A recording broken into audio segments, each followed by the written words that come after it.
tai jinai yra nuostabiai garsinta, bet tuo pačiu ir dar nuostabiau iliustruota. Ir man atrodo, kad mokantis tautiškos giesmės mūsų himno,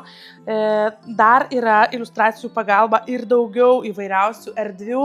apie ką su vaikais pasikalbėti, kaip paskatinti jų domėjimąsi mūsų istoriją, kaip paskatinti, nežinau, galų gale išeiti į miestą, pakelti galvą, pasidairyti į sienas, įvairiausius simbolius, bažnyčių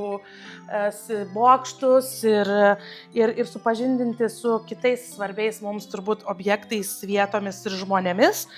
Ir